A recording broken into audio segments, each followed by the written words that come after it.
Saudações, sou Jaya Dwaita e meu objetivo é aproximar você do conhecimento que poderá te levar para perto de sua maior meta, do seu maior objetivo e dos valores significativos em sua vida. E nesta nova temporada nós estudaremos o Ashtanga Yoga de Patanjali, onde falaremos em detalhes os 8 degraus do processo de yoga segundo a visão clássica dada por Patanjali.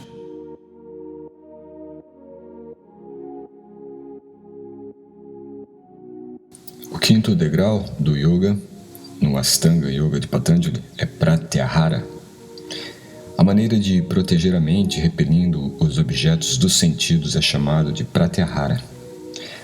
E este processo pode ser entendido como um direcionamento dos sentidos da periferia externa para uma região mais interior, direcionando os sentidos para o serviço amoroso transcendental ao Supremo. Em outras palavras, isso sintetiza então o processo de interiorização da nossa consciência e ao mesmo tempo do direcionamento apropriado ao sentido de existência, ao sentido de propósito. Em outras palavras ainda, em teleologia, conceito de teleo, ou seja, o sentido real da vida, é aqui direcionado através da nossa consciência, então, para o Supremo. E isto é definido como Pratyahara. Esse é o processo, então, de espiritualização da consciência. Por meio de firme convicção e refinada inteligência, deve-se lentamente cessar as atividades externas dos sentidos, como é apresentado no Bhagavad Gita, o capítulo 6, 24, que a tradução diz o seguinte: é necessário ocupar-se na prática de yoga com fé e determinação, e não se desviar do caminho.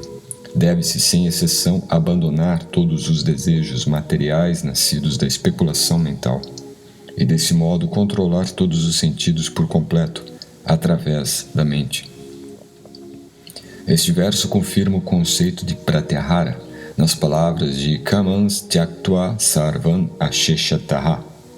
Kama significa desejos materiais que surgem do contato dos sentidos com os objetos dos sentidos. E a relação que há nisto entre os nossos sentidos, que são ramificações da consciência, com os objetos dos sentidos, que são situações, condições presentes no mundo físico, é que criam então este enredamento, esta identidade que nós desenvolvemos, e é o processo de desfazer essa identidade ligada a esta percepção sensorial do mundo externo que se define então como Pratyahara. Mas aqui ainda neste verso do Bhagavad Gita nós temos também a palavra Tyaktva Sarvam, que significa retirar todos os sentidos destes objetos sensoriais. Podemos procurar também no dicionário do Monier Williams, que é uma referência em termos de literatura e língua sânscrita. O termo sankalpa significa aceitar uma convicção mental. Então, sankalpa prabhavam kamans, que é o que está sendo dito neste verso do Bhagavad Gita que me referi, se refere à determinação que a mente assume diante dos desejos materiais que se manifestam. Podemos dizer que yoga significa espiritualizar este sankalpa, ou seja, espiritualizar esta convicção mental. E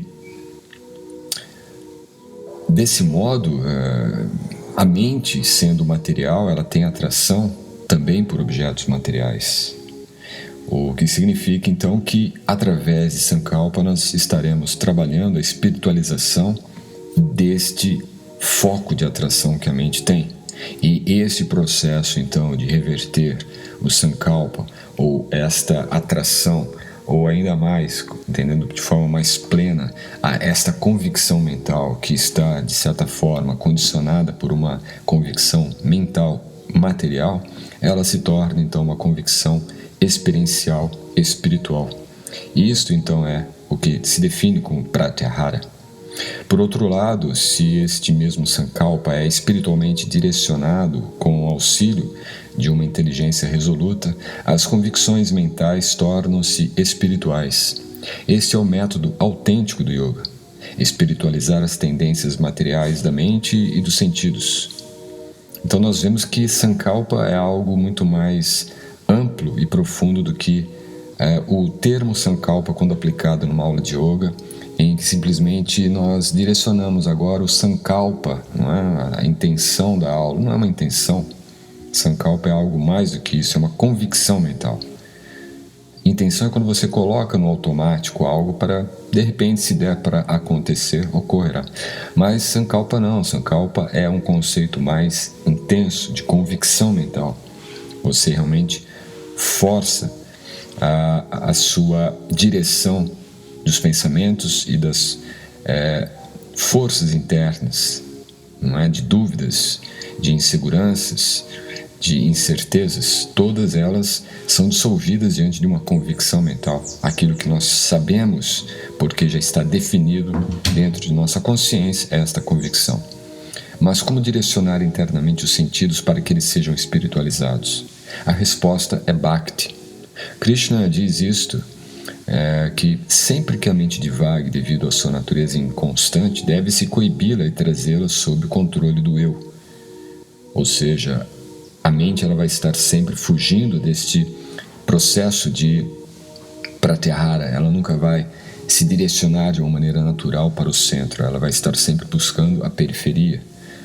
O meio de se efetivar isto é manter a mente fixa no Supremo, que é o foco, é o Ishvara, é aquilo que nós devemos, ou para o qual nós devemos direcionar a nossa consciência, a nossa atenção, o nosso foco. E desse modo manter-se constantemente ocupado na prática de yoga. Então yoga é, sim, em última instância, ou diríamos até mesmo desde o início da nossa prática, o direcionamento do nosso foco, o processo de pratyahara.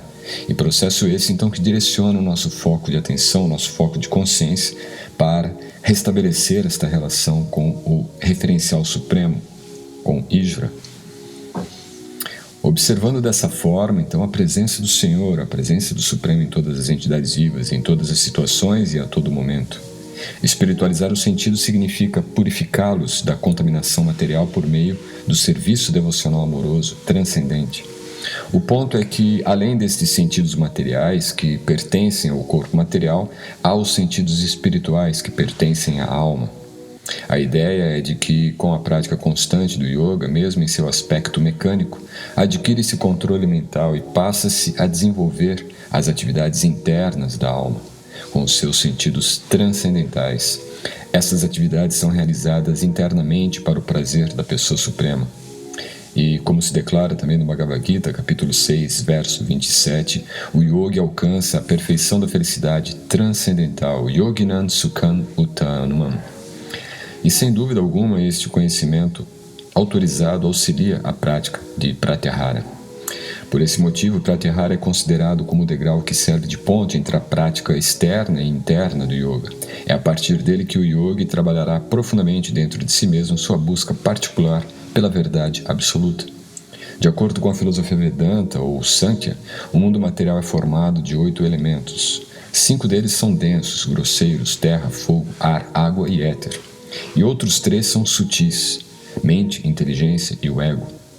A mente se relaciona com o mundo externo através dos sentidos, esses 5 sentidos densos, materiais, que são a audição, a visão, o tato, o paladar e o olfato.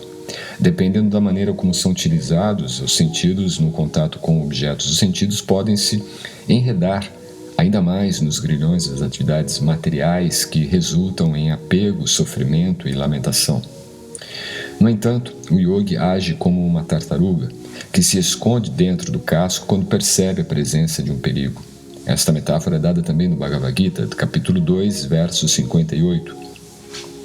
Aquele que é capaz de retirar os seus sentidos dos objetos dos sentidos, assim como a tartaruga recolhe seus membros para dentro do casco, está firmemente fixo em consciência perfeita. O yogi está sempre muito esperto e é hábil em lidar com a energia material sem se envolver ilusoriamente com ela. Diante de qualquer situação desfavorável, o yogi interioriza sua consciência e aguarda a tempestade ilusória diminuir a sua força torrencial. Pratyahara é também um divisor de águas, pois neste grau, ou nesse estágio, o yogi irá decidir que tipo de liberação ele buscará, impessoal ou pessoal. O processo de interiorizar os sentidos, ocupando-os no transcendental serviço devocional amoroso ao Supremo, é superior a qualquer outro processo. É muito mais fácil controlar algo enquanto ele está ocupado. Por exemplo, uma criança hiperativa que não para nenhum instante pode ser acalmada quando alguém lhe dá uma ocupação qualquer para distrair a sua mente, ou que pelo menos seja algo atrativo, que interesse a ela. Um brinquedo atrativo. Assim mesmo, é muito comum, muito mais fácil interiorizar os sentidos, dando-lhes uma ocupação transcendental que também é atrativa. Porém, para ocupar-se internamente, deve-se haver alguém que receba os resultados dessas atividades. Mas agir internamente para quem? Para onde devemos direcionar tais atividades internas? Não há como agir para uma energia impessoal. Dizer eu amo o céu, o vento, a noite é um pouco estranho. Amar implica uma reciprocidade pessoal. Então, agir internamente implica em agir para alguém.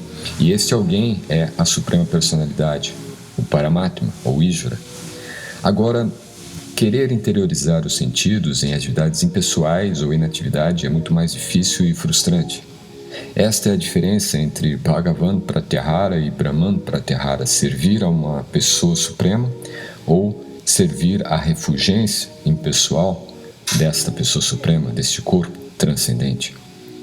No entanto, a filosofia Sankhya e o Vedanta nos instruem na primeira alternativa, pois facilitará inclusive os 3 últimos degraus. É nesse momento que o yogi fará a escolha que definirá todo o seu percurso espiritual, ou manterá sua individualidade espiritual, ou se fundirá na refulgência espiritual do Supremo, perdendo a sua personalidade e liberdade. Sem devoção não há yoga. Este é o ponto, inclusive, que Patanjali nos dá, que é essencial o desenvolvimento de Bhakti no nosso processo de yoga. E isto, como eu já disse várias vezes em outros podcasts também, não tem uma relação com religiosidade, sim com autorrealização espiritual da individualidade de cada ser. E este é o processo de yoga. E para que se possa realmente entender esse processo de yoga de forma plena e completa, é necessário entender o conceito real de Bhakti. E para isso, então, a recomendação é sempre de que tenhamos uma orientação específica de uma pessoa, uma personalidade, um mestre que entenda e possa realmente transmitir esse conhecimento como ele é e não como gostaríamos que ele fosse. Até o próximo podcast. Namaskar.